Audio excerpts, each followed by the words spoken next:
Welcome to Red Wednesday.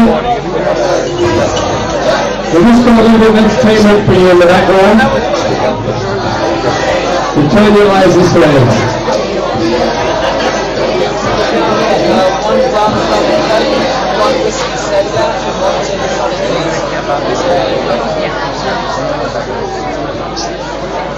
There you go.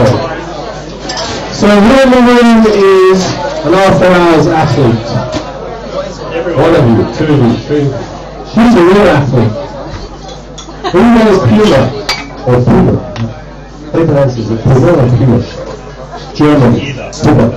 Who knows Puma? Puma. There's only 4 fashionable people in this room, apart from this dude with a leather jacket. We just come out of a vampire movie. So, true, he told me earlier, who's got nice fresh young blood that he can suck? So welcome to Red Wednesday. This is the second time I'm interviewing Adrian. Adrian and I have crossed paths multiple times. Adrian has worked on the agency side at SMWHK, correct? We worked together. Also Fashion Law. Who's the other people who make contact with us? Johnson. So quite well-known giant companies. I'm very happy that he's here tonight because this week is about social media. And let me remind you, Red Wednesday has been going for, this is our 55th event. So not bad. There is actually simultaneously a Red Wednesday happening in Singapore. There will soon be one in Phnom Penh and Paris. There's also one in Dubai, Bangkok, Beijing. So if you're ever visiting any of those cities, try and find out what's going on. I will have a new website up soon, thanks to Digital Butter, who presented earlier, which will link to these other sites, hopefully. So, thanks for coming tonight. I think the theme tonight is social, and I thought it would be really interesting to look at it from the perspective of a brand. And rather than, how many social media consultants are in the room? One? Good. Social media, there's 2 of you. Really? How many of you work for a brand? Oh, good one. So then we've got here a few prizes. Adrian is going to give, at the end we're going to have a lucky draw, and you get $1,000 to spend on Puma clothes. If you ask a really good question, you get a really good t-shirt. They come in all shapes and sizes, but we're just going to throw them at you as usual. Okay? So please leave your questions to the end. If you're tweeting, you can use the social media week hashtag SMWHK. Apparently there's a battle on for who can get the most tweets. So if you want us to win, and you want to prove that you're an athlete, an after-hours athlete, with a win, on behalf of us, get tweeting. No nasty comments, right? Please. I'm very emotional. So let's start. Adrian, how long have you been working at Puma? What do you do in Puma?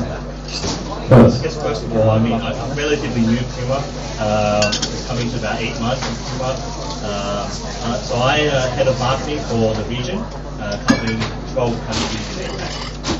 So in my past life, I've always been in the regional role, covering pretty much the digital media, in general marketing across the region. So before you joined Puma, was it social or was it your traditional online marketing? So just a little bit, I guess, about my background. I started my life in direct marketing. Moved my way into digital when that exploded in the early 2000s, and then climbed my way up into traditional marketing. So pretty much in particular in Johnson & Johnson, where as a digital marketer, I was learning traditional marketing. I was learning how to do TV ad, learning how to do measurement, learning the GRP. So I spent some time doing that, and then took on one marketing role. Are you guys in the back here? Me? Adrian? I'll speak louder. Yes, you're Australian. Speak louder, mate. Okay. There you go. So tell us, today there's been a bit of a frenzy around an Asian American.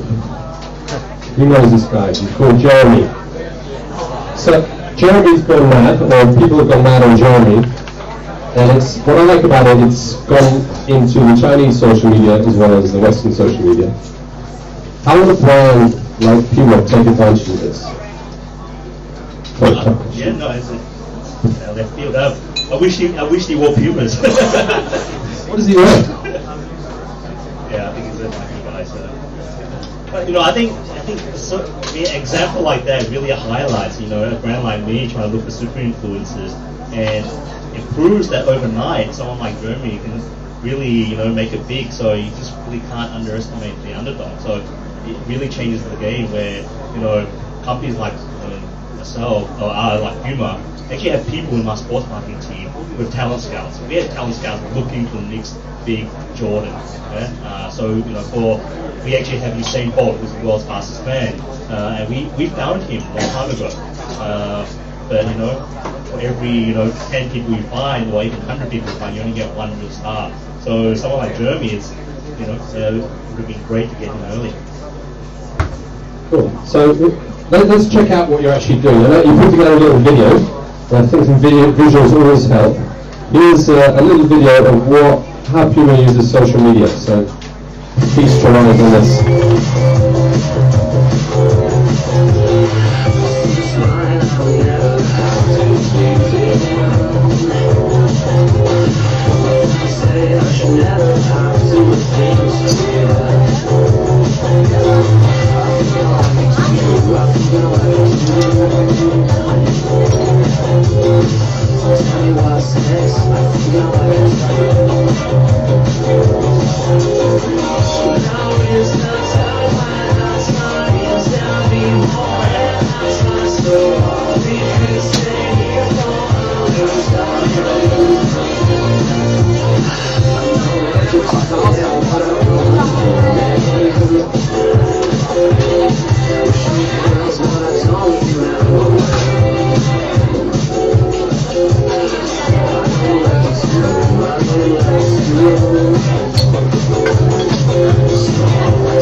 You impressed? Well done. So, which video got most views? The dancing girl, the couple making out, or the snooker? So I guess by sheer volume, live. So the last video you saw, the last part of the video was basically we had a live concert streamed 8 hours live on Weibo in China.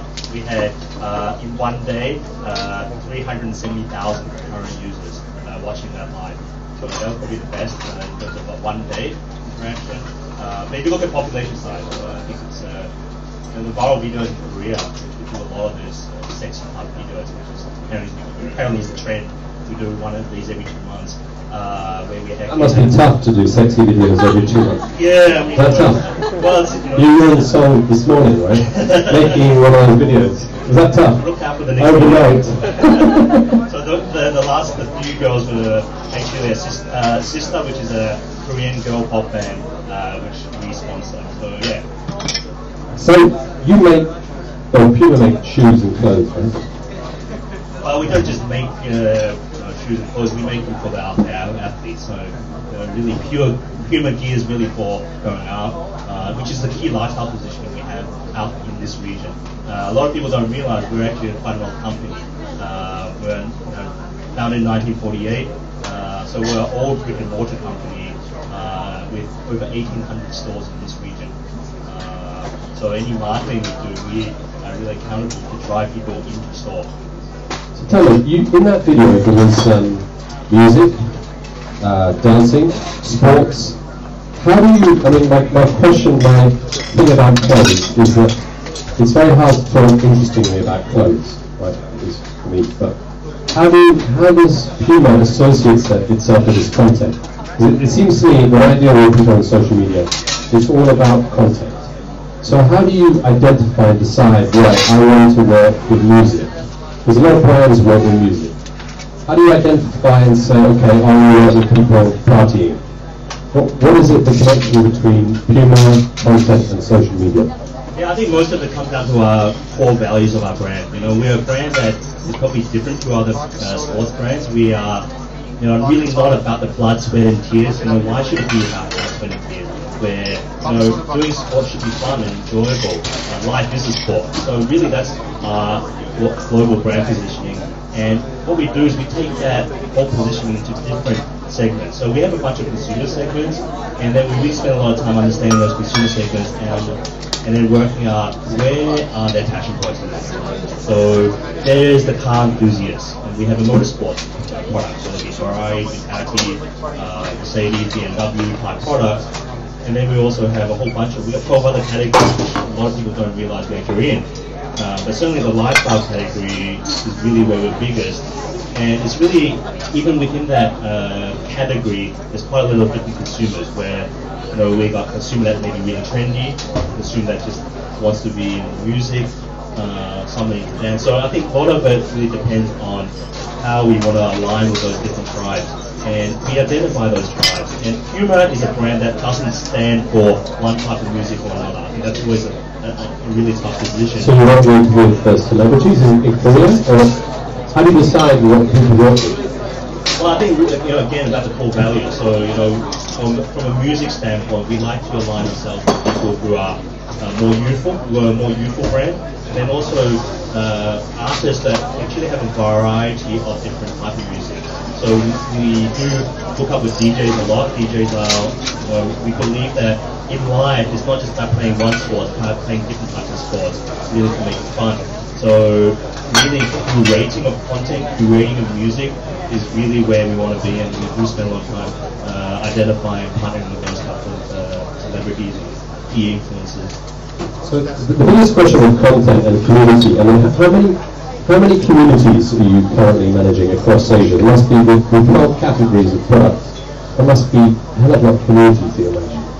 Well, I think it depends on how you define communities, whether it's owned and managed by us or communities that we play in. So, owned and managed by us, we probably, for each of our key categories, we probably have some type of destination site. But really, we're in a lot of different places that we're playing in.